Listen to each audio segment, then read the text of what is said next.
Hello. Just how Brady Bunch was that? Hi. Hello, everybody. Hello. Hey, guys. Hey.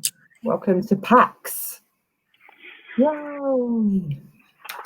Our first time. I like this garden PAX. This works very well. Garden PAX. Very good. Well, for anyone watching, hello. We are Aconyte Books. We're here to give you a brief introduction to who we are, what we do, and what we're making. So thanks for tuning in and watching.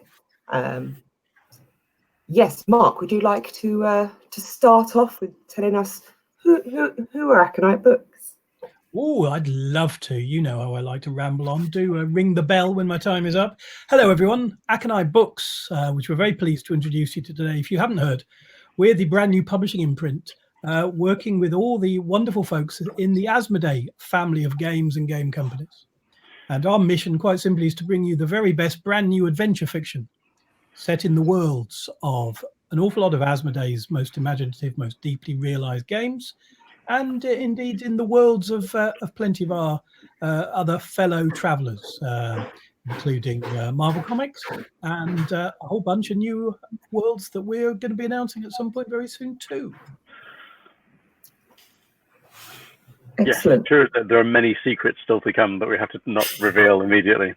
Well, you try arm wrestling, and we may, if you sit on us long enough, we may say, but a little hard over. Or you can join our mailing list and then you'll find out first. Well, that would be good, wouldn't it? Yeah, sign up to get sneak stuff. But should we go around the team and introduce themselves? Yes. Let's start with I like Start with me? Yeah, you. Oh, me. Okay. Hi, everybody. I'm Lottie. I'm the editor here at Aconyte Books. I work with our authors. I go out and find our authors, and I work with them to help develop their stories, their pitches, and then their books, helping them shine and bringing all of these stories and this fiction to life. Nick. Howdy, I'm Nick. I'm Aconyte's publishing coordinator, which in practice means I do a lot of stuff that you don't see until a book appears on shelves. Lots of information in the background, but I also design the inside and outside of the covers and commission a bunch of cover art and generally make things look pretty. Anjuli. Hey, I'm Anjuli. I'm marketing and publicity manager. I make sure that you see all the pretty things that Nick spends all of his time making. I do the social media, the adverts, the panels like this, all of the events and stuff in the background. If you've seen something about Aconyte Books before now, it's because I shoved it in your face. In a loving way. In a loving way. And I'm Marc Gascoigne. You may know me from such book imprints as Games Workshop's Black Library, which I co-founded 20 years ago, Angry Robot, winner of World Fantasy Awards and Arthur C. Clarke Awards and all that stuff. I've also worked in board games, RPGs, and various other aspects of fantasy publishing and fantasy gaming across the last 30 years.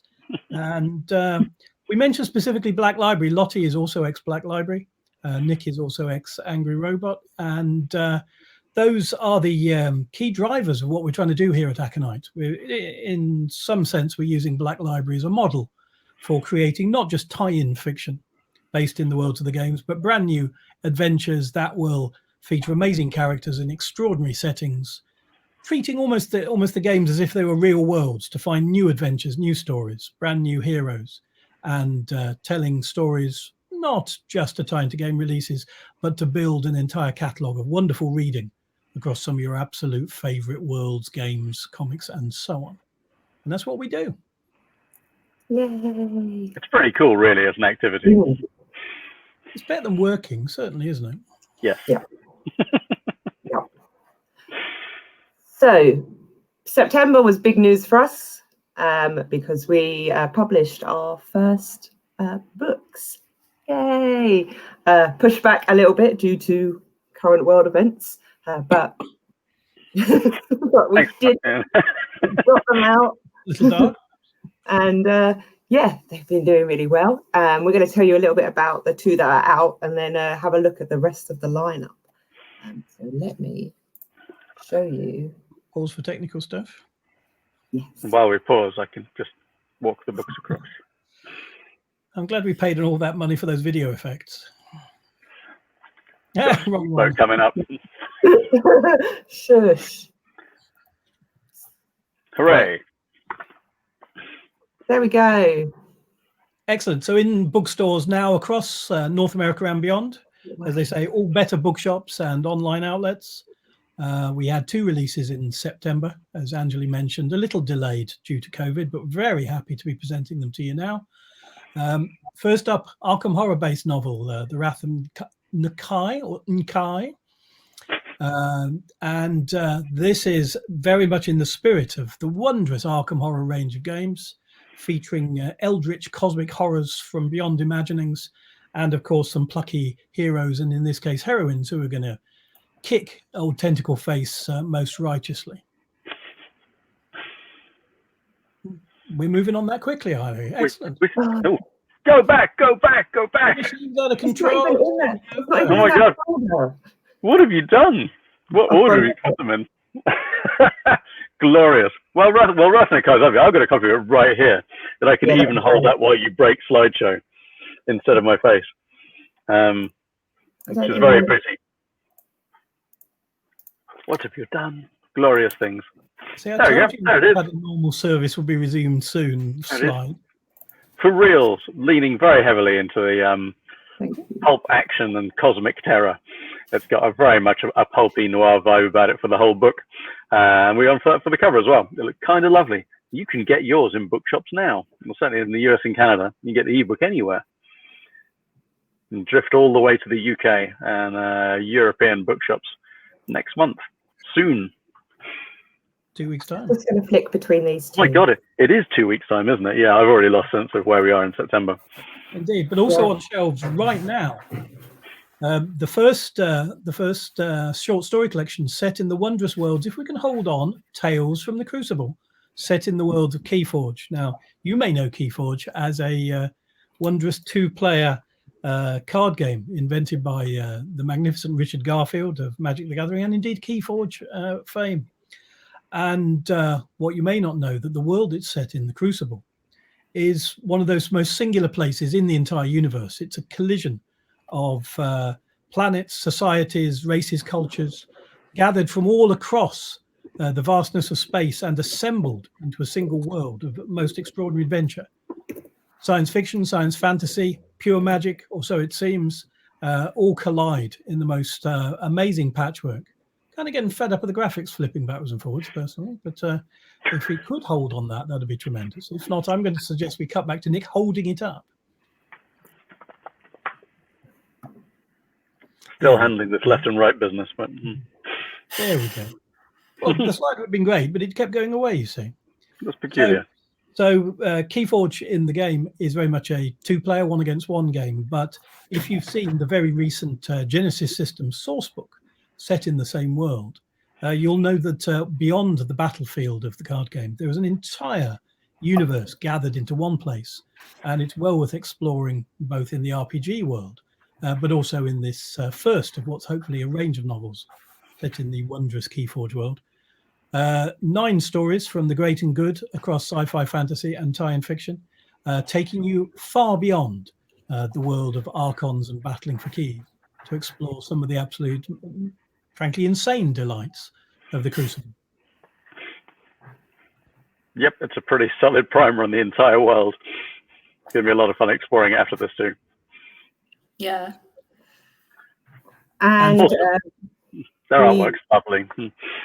we did introduce people to a few of the characters at a games convention in August. It's available on our YouTube channel and our Facebook, should you want to have a little glimpse at some of the characters before you jump into the book.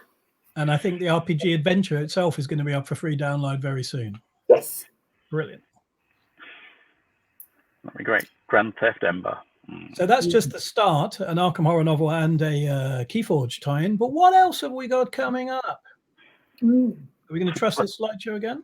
No, I'm just going to show it with the right background, and you don't have to deal with that. because the slideshow doesn't work. I think the slideshow's on auto show, you know. Yeah.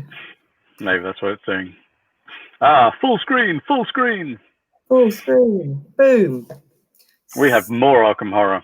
A whole range of novels coming out. Which is the second one's by Steve Seedor, and The Last Ritual, taking a much more Art Deco-y vibe for the cover. This is properly leaning into the occult rituals and things going on in Arkham. Very dark, very cool, still full of adventure.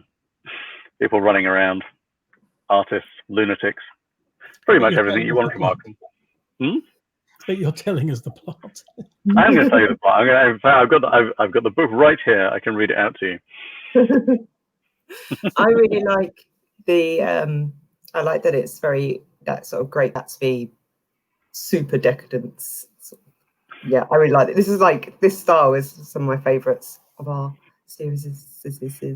Yeah, the underlying plot about a surrealist artist who turns up almost Rasputin-like from Europe and seems to take over high society and the bright young things in Arkham, only to lead them into very dark areas. I haven't read anything quite like that in the eldritch cosmic horror end of things. And of course, as you can imagine, it doesn't go entirely well for some characters. Steve Seedor's got a great background in writing other pulp adventures, and originally a crime novelist as well. So you have a lot of tension, some amazing characters who we're hoping will return in due course with more volumes from Steve, Mr. S.A. Seedor, as we progress the line too. And extra tip of the chapeau for Mr. John Coulthard with our second cover design. But meanwhile, back in the pulp stylings, coming next year, Mask of Silver by Rosemary Jones. Lottie, do you want to give us a quick summary of what this fella's about? So this is coming next year, and it's about silent film crew who come to Arkham to make a movie. On site for the first time, they're bringing their silent movie skills to Arkham, and as you can imagine, everything does not quite go according to plan. This has got some absolutely gorgeous sort of haunted house vibes, really cool eldritch vibes with loads of like weird mirrors and things like that, while our plucky heroine Jeannie Lynn is out to save the day from the rest of the cast and the crew from some nefarious goings on. It's such a wonderful book, and I absolutely love this cover because it's just such a wonderful sort of pulp film poster vibe. And there's real hints of someone in yellow who's a bit of a king in kind of thing going on there. Oh, subtle. Beautifully illustrated by Daniel Strange, who also did the Wrath and the Kai cover.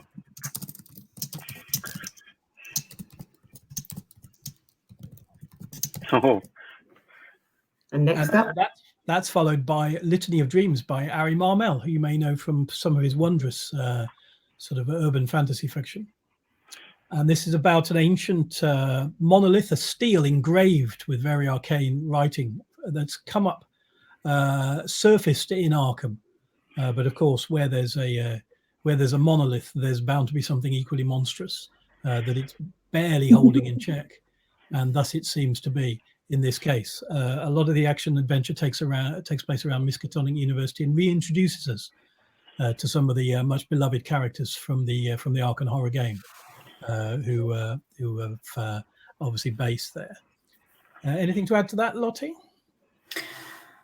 No, I think it's going to be a really wonderful addition to our Arkham lineup. It's going to be really fun. We get to see some sort of more people coming into Arkham, sort of bumping up against some different but no less horrifying eldritch goodies, I guess. So it's going to be really fun to sort of see some more characters have to deal with what sort of lurks out there in the darkness. Has to be said, Arkham does seem to be a bit of a jinxed place, doesn't it? It really does. It really does. Yeah. If only we could go there and all. Well, at least we can't travel easily at the moment. Yeah. So the next range, we have this one, which is out next month. Yeah, 2 weeks, as Marc says. Very soon. Yes, it stores in early October, just in from the printers now. And this is the first of several titles tying into the wonderful range of games that go out under the Descent banner. Descent, as many folks know, it's kind of like your first ever best fantasy game, where everything you could possibly imagine is up for grabs. You can play epic heroes facing off against wondrous fantasy enemies in the most classic plot lines.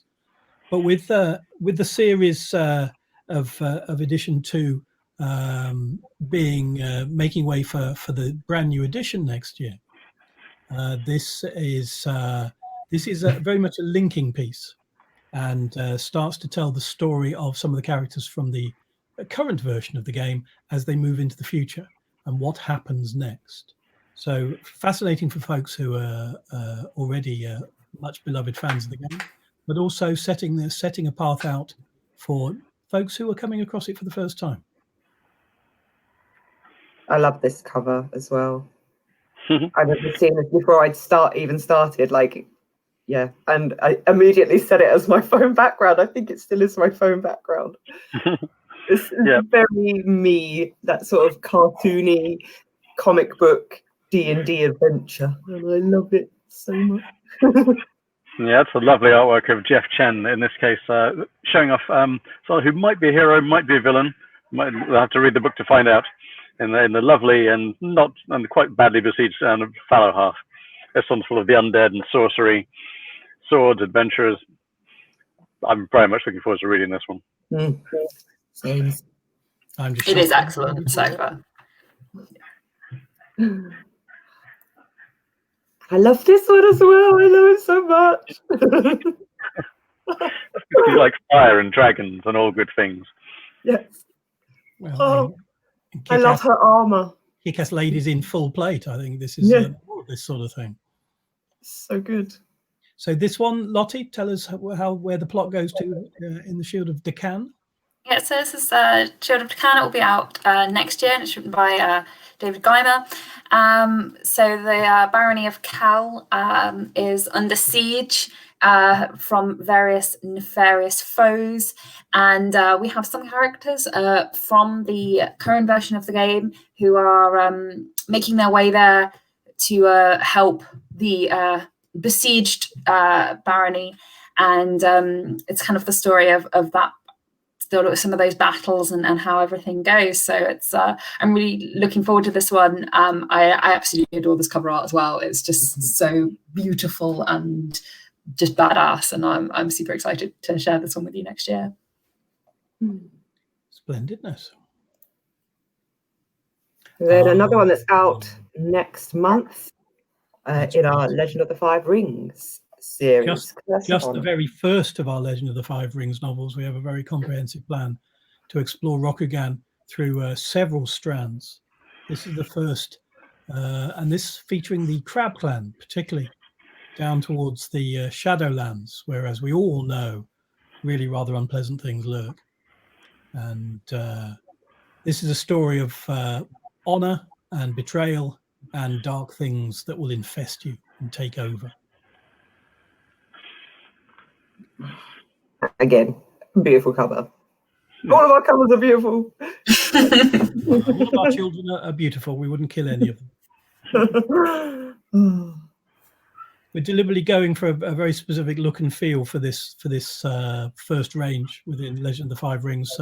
Although the stories may be in a bunch of different settings around Rokugan, you'll identify the I guess what you might call the clan series by each having the samurai-shaped silhouettes with the action taking place beneath. So as I say, this first one, the Crab Clan, but other clans to be covered in future volumes, both from David Annandale and from others.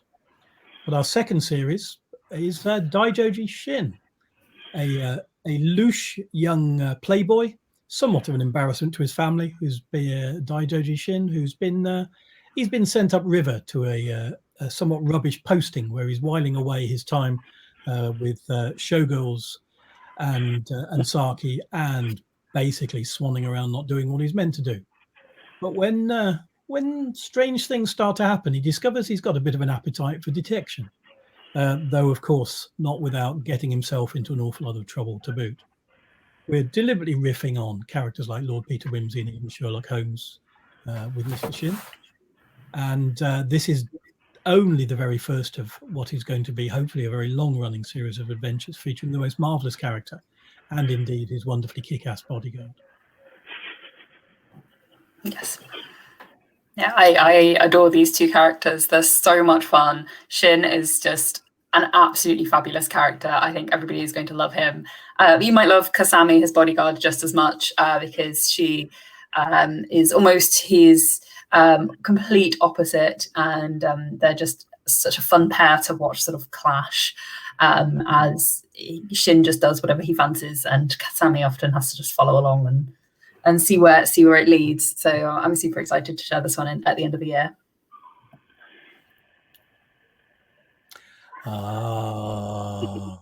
Into deep space.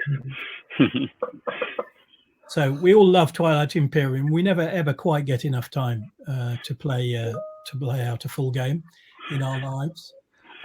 But as we're busy creating the series, but the second best thing we can do is dive back into the adventures of our first of several Twilight Imperium novels from multi-award winning, I think even Hugo award winning sci-fi author Tim Pratt. And this rather wondrous first adventure, The Fractured Void. Tell us more, Lottie. Oh, so The Fractured Void, as Marc said, is the first of our Twilight Imperium novels. It starts with Captain Felix Duval, who's kind of got a bit of a posting, what he considers a bit of a backwater posting. And he's quite bored with the rest of his crew.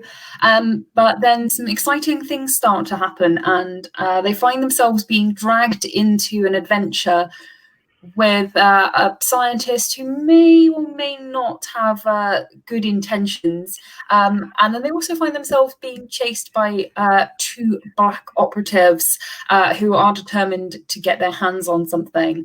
It's a really fun, fast-paced adventure across the Twilight Imperium universe. And it's full of amazing characters and great action and awesome starships. And I think everybody's going to love it. This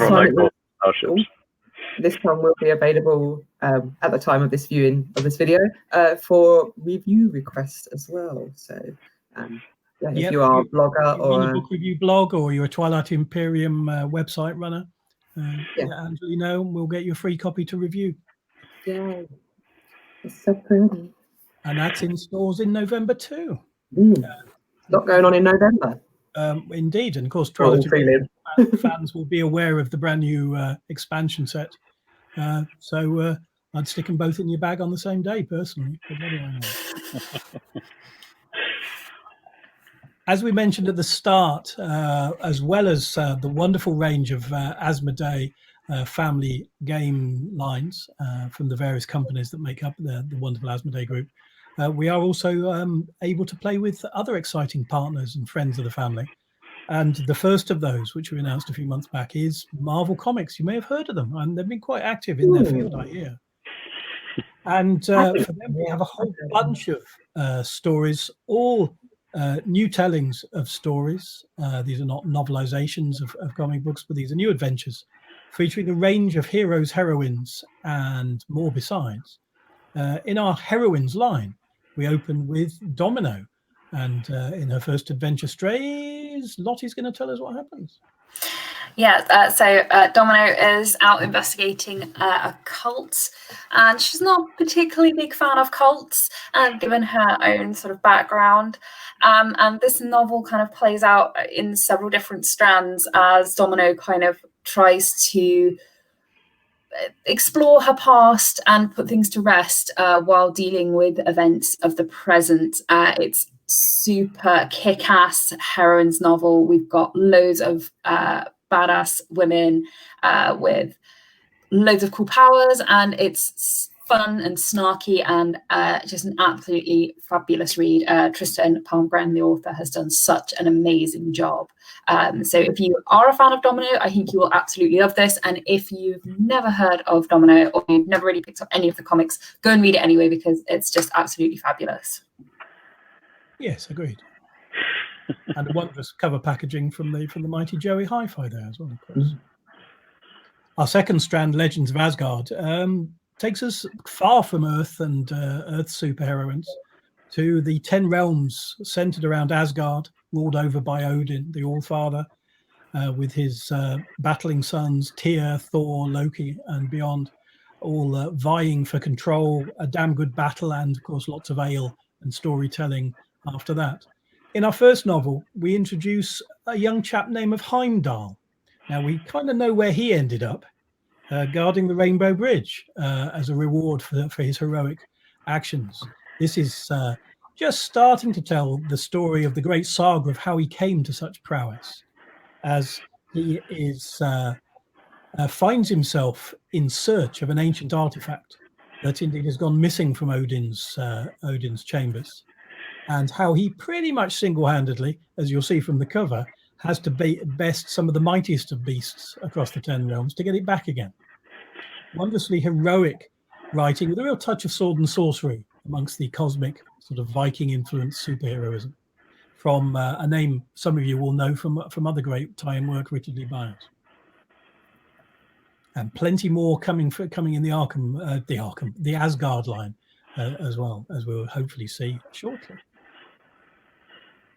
Third line for Marvel, the X-Men. How could we miss the X-Men? Well, we can't. Could never set aside the X-Men.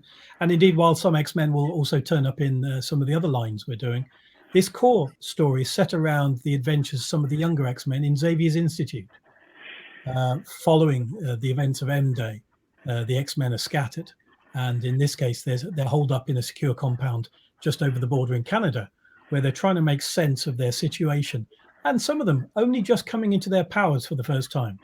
And, excuse me, indeed, that's the case with Triage and Tempest, the two young X-Men in this first novel, as they get a call from a superhero in distress. But when they divert their mission to assist, they realize all is far from what it seems. And what seemed like a simple training day is going to be something that changes them forever, perhaps. Mysterious. I know, it's like I write copy for a living. We have a lot more Marvel to come. There is an Untold line, which covers bad guys, supervillains, magical characters. The story is based around S.H.I.E.L.D. and many more besides. I will be revealing those, and several more strands which are still in development. Aconyte's whole mission is to create many books set in these worlds and these settings featuring the most amazing heroes. So you'll be hearing an awful lot more about many more books that we'll be bringing to your shelves and online stores very soon. Indeed. So there's a link at the bottom of this video. It's hilarious. Sorry, I'm talking over you now. You are. It's fine. There's a link at the bottom of this video that's scrolling past. It's been scrolling past. If you follow that, you can find everywhere where you can pre-order books, everywhere you can sign up for our mailing lists, our social media sites, our live Facebooks and YouTube channels. Everything is saved there for you, including the link to NetGalley, which is our review site of choice. So you can find everything using the Linktree link at the bottom. That's linktr.ee/Aconyte, and it will take you to everything that we do. It's the wonder of this link. It is, and despite what you may have learned today, we are very approachable. Do talk to us on social media, and we try once a week, every couple of weeks, to have a Facebook Live at different times where you're very welcome to turn up and ask both simple and difficult questions. We can't guarantee we'll be able to answer any of them. But we'll give you some kind of answer in words. We might just shuffle nervously and close down the broadcast, but we'll see how we go. You can always slam a laptop closed these days, can't you? It's convenient. Well, thanks everyone for watching. I hope you enjoy the rest of the PAX. I want to say weekend, but it's not. It's like 10 days of PAX wonderfulness. So, yeah, hope that everyone has fun. Thanks for coming along and finding out a bit more about Aconyte. Next year, we'll come talk to you in person. Yay! Maybe, fingers crossed. That'll be Thanks. fine.